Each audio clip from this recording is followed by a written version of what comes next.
तो अब स्टार्ट करते हैं चैप्टर 2 को, जो कि द एडवेंचर्स ऑफ टोटो। तो देखिए, इस पूरे चैप्टर में जो है, जो राइटर है वो बताते हैं कि एक बार उनके जो दादाजी रहते हैं वो एक बंदर को खरीद कर लाते हैं। उसके बाद वो जो बंदर है वो कौन-कौन सी हरकतें करता है, उसके साथ क्या-क्या होते हैं, उसके बारे में इस पूरे चैप्टर में बताया गया है। तो यहाँ पे जो राइटर के दादाजी रहते हैं वो टोटो को एक टोंगा ड्राइवर से 5 रुपए दे करके खरीद कर लाते हैं। क्योंकि यहाँ पर जो टोंगा ड्राइवर रहता है वो उस छोटे से लाल बंदर को एक फीडिंग ट्राफ, मतलब कि एक नाद, जिसे सिंपली कहूँ तो एक कंटेनर बनाया था जिसमें जो एनिमल्स हो गए उनको खाना दिया जाता है, उसके पास बांध के रख देता था। और उस जगह पर जो है जो बंदर था वो बहुत ही अजीब लगता था। तो जो ग्रैंडफादर थे वो डिसाइड करते हैं कि वो जो है उसको खरीद करके अपने इस प्राइवेट जू में जो है ऐड कर लेंगे। हमें यहाँ पर टोटो के बारे में बताया गया है कि टोटो बहुत ही सुंदर बंदर था, जिसकी चमकती हुई आंखों में एक शरारत सी भरी हुई थी। उसके जो दांत थे वो मोतियों की तरह वाइट थे। और जब भी ये हंसता था तो वहां पर आसपास में जो भी इंडियन लेडीज होती थी वो डर सी जाती थी। अब यहाँ पे बताया गया है कि इसके जो फिंगर्स थे वो मानो धूप में रख के सुखाए गए, मीन्स बहुत ज्यादा ड्राई थे, लेकिन बहुत ही फुर्तीले थे। और यहाँ पे जो राइटर ग्रैंडफादर रहते हैं उनका यह मानना रहता है कि जो उसकी पूंछ रहती है वो उसके लुक को और भी अच्छा कर देती है। और इसके साथ-साथ वो एक थर्ड हैंड की तरह काम करते हैं, जिससे कि वो जो है टहनियों पर कहीं पर भी जो है पूँछ के सहारे लटक सकता है। इवन अगर कहीं पर वो नहीं पहुँच रहा है तो पूँछ के सहारे जो है किसी चीज़ को अपनी तरफ खींच कर ला भी सकता है। तो यहाँ पर राइटर कहते हैं कि उनके जो दादाजी हैं उन्होंने टोटो को तो खरीद लिया था, लेकिन जो उनकी दादी थी वो हमेशा हंगामा खड़ी कर देती थी जब भी दादाजी कोई नए पशु-पक्षी को घर में लेकर आते थे। इसलिए यहाँ पर जो राइटर रहते हैं और जो उनके दादाजी रहते हैं वो दोनों ये डिसाइड करते हैं कि टोटो को छुपा के रखने के लिए एक सीक्रेट प्लेस में। और इसलिए जो है राइटर के बेडरूम में दीवार की तरफ एक जगह रहता है, वहां पर टोटो को जो है ये लोग बांध देते हैं। लेकिन जैसे ही कुछ घंटों बाद ये लोग वापस आते हैं तो वो देखते हैं कि दीवार पे लगे हुए जो भी ऑर्नामेंटल पेपर्स मीन सजावटी कागज थे, उसको टोटो ने पूरा फाड़ दिया था। जिस खूंटे में उसको बांध कर रखा गया था मीन्स पैग में, ठीक है, उसको उसने पूरा उखाड़ दिया था। और जो राइटर, जिनको आप नरेटर भी कह सकते हो, उनके स्कूल ब्लेजर को टोटो जो है पूरा फाड़ दिया रहता है। इसी पर जो राइटर के ग्रैंडफादर रहते हैं वो एकदम प्रसन्न होते हुए कहते हैं कि देखो, जो टोटो है ये कितना चालाक है। ये तुम्हारे स्कूल ब्लेज़र को ज़रूर फाड़ करके रस्सी बनाना चाहता होगा जिससे कि वो जो है खिड़की से बाहर जा सके। मतलब ऐसा वो कहते हैं।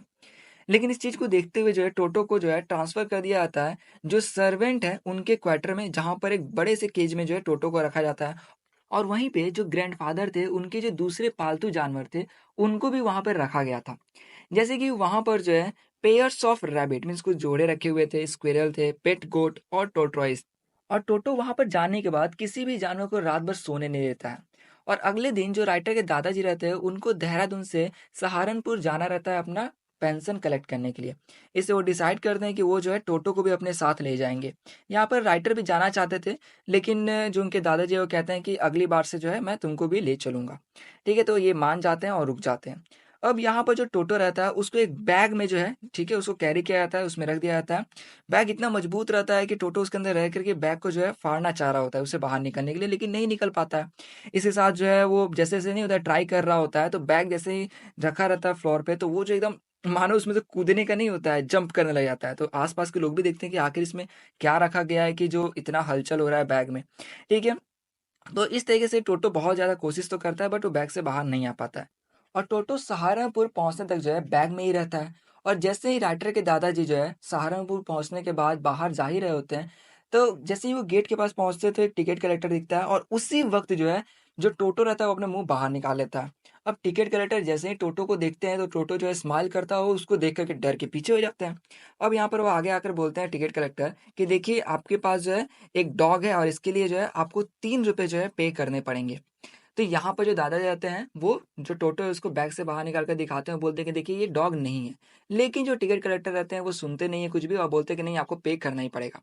तो वो पे कर देते हैं। इसके बाद जो है अब दादाजी अपने जेब से एक टॉर्टोइस को निकाल के बोलते हैं कि देखिए अब इसके लिए मुझे कितना पे करना पड़ेगा। तो जो टिकट कलेक्टर रहते हैं वो कहते हैं कि ये डॉग नहीं है इसलिए आपको पे नहीं करना पड़ेगा। अब यहाँ पर हमें बताया गया है कि जो राइटर की ग्रैंड मदर रहती है वो टोटो को जो है एक्सेप्ट कर लेती है घर में।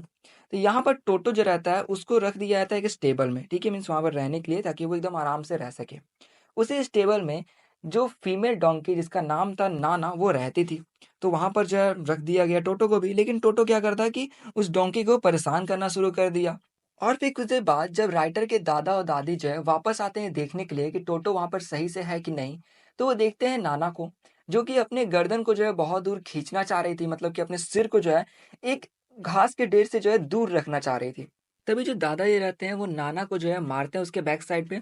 तभी एकदम से पीछे आती है और उसके साथ जो है टोटो भी आ जाता है, जो कि उसके कान को जो है काट के रखा रहता है, मीन्स अपने दांतों से काटे रखता है। और इस तरीके से जो है टोटो और जो नाना है वो कभी भी फ्रेंड नहीं बन पाए। ठीक है, मतलब देख सकते हो टोटो ने कितना ज़्यादा जो है उसे भी परेशान किया। अब यहाँ पे राइटर बताते हैं कि ठंडी के मौसम में जो राइटर के दादाजी हैं वो टोटो के लिए गर्म पानी करवाते थे। टोटो जो उसमें जाता अपने हाथों से टेम्परेचर देखता कि ज़्यादा गर्म तो नहीं है, फिर अंदर जा करके नहाता था। इवन जो सोप हो गया वो भी जो अपने पूरे बॉडी पर रब करता था। और वह ऐसा करता है क्योंकि उसने जो है राइटर को भी ऐसा करते हुए देखा था। ठीक है, फिर जैसे ही पानी ठंडा हो जाता तो वो जो है पानी से निकल करके भाग जाता किचन के पास, जहाँ पर जो है कुछ खाना बन रहा होता था, जिससे कि वो जो है वहाँ से थोड़ा गर्मी ले सके। और ऐसा करते हुए कोई टोटो को देख कर के हँस देता, तो अगली बार से जो है टोटो मना करने लग जाता नहाने से। तो वही यहाँ पर अब बताया गया है कि एक बार जो है ठंडी के मौसम में ही जो एक बड़े से जो है केतली में पानी गर्म किया जा रहा था चाय के लिए, तो टोटो जो है लगभग अपने आप को बॉयल करने ही वाला था। मतलब कि उसने क्या किया कि जो केतली था उसके ऊपर का ढक्कन को हटाया और उसने देखा कि पानी हल्का गर्म है, मीन्स ज़्यादा गर्म नहीं था, तो उसने उसमें नहाने का सोचा। वो उसके अंदर बैठ गया, पानी गर्म होना शुरू हो गया, जैसे-जैसे गर्म होता तो वो थोड़ा-सा नहीं होता है कि उठता, सोचता है कि गर्म क्यों हो रहा है, फिर बैठ जाता। तो वो जो है जंप लाइक कर रहा था, ठीक है? लेकिन जब दादी आती हैं, ठीक है? और वो देखती है कि टोटो उसमें बैठ गया और नीचे से पानी गर्म होते रह रहा है, तो वो उसको बाहर निकाल देती है। इसी के साथ यहाँ बताया जा रहा है कि जो टोटो था वो बहुत ही शैतानियाँ करता था। जैसे कि जो राइटर या नरेटर आप कह सकते हो, उनकी जो ऑन्ट थी, उनके ड्रेसेस को जो है पूरा फाड़ दिया करता था। और इसी तरह एक बार क्या था ना कि वो डाइनिंग टेबल पे जो चावल रखा हुआ था ना, उसको वो खा रहा था। और इसको जो है जैसे देखती हैं राइटर की ग्रैंडमदर, तो वो चिल्लाती हैं, तो वो टोटो क्या करता है कि उनकी तरफ एक प्लेट ही फेंक देता है। और इसी तरह जब राइटर की जो एक आंट रहती है वो दौड़ करके आती हैं, ठीक है ना, देखती हैं इसको, तो वो टोटो क्या करता है कि उनके ऊपर जो पानी का ग्लास रहता है उसको उनके मुंह पर फेंक देता है। और जैसे ही राइटर के ग्रैंडफादर वहां पर पहुंचते हैं तो टोटो एक प्लेट में पुलाव रखा रहता है उसको लेकर के खिड़की से भागता है और एक जैकफ्रूट ट्री पर बैठ जाता है। देखिए जैकफ्रूट ट्री का पीछे मैंने फोटो दिया हुआ है। वहां पर वो लगभग दोपहर तक रहता है और पूरा जितना भी पुलाव रहता है उसको पूरा खा रहा होता है, लगता है कि पूरा एक एक दाना खा जाएगा। और टोटो जो है ग्रैंडमदर का अपमान करते हुए जो है उनके ऊपर थाली जो रहता है उसको फेंक देता है। और वैसा इसलिए करता है क्योंकि इससे पहले जो है जो ग्रैंडमदर रहती हैं वो उसको देख करके जो है चिल्लाई रहती हैं। तो यहाँ पर जो ग्रैंडफादर रहते हैं इसको देख करके वो भी थोड़ा परेशान हो जाते हैं, क्योंकि जो टोटो रहता है वो बहुत ज़्यादा ही पहले ही घर में नुकसान कर दिया रहता है, जैसे कि डिशेस को तोड़ देना, फिर कर्टेन्स हो गए और क्लॉथेस हो गए, इन सबको फाड़ देना। तो इसलिए वो सोचते हैं कि ये इसको अफोर्ड नहीं कर पाएंगे, इसलिए जो ग्रैंडफादर रहते हैं वो वापस से जाते हैं उस टोंगा ड्राइवर के पास और उसको जो है मीन्स जो टोटो रहता है उसको वापस से 3 रुपये में जो है बेच देते हैं। तो यहाँ पर आप देख सकते हो कि जो यहाँ पर ग्रैंडफादर थे उन्होंने लगभग 5 रुपये में उसको खरीदा था और 3 रुपये में बेच दिया। ठीक है, क्योंकि उनको लगता है कि ये बहुत परेशान कर रहा है। तो इस तरीके से यहाँ पर इस पूरे चैप्टर में हमें टोटो के बारे में बताया गया था, वो कैसे शरारत करता है इन सब चीज़ों के बारे में।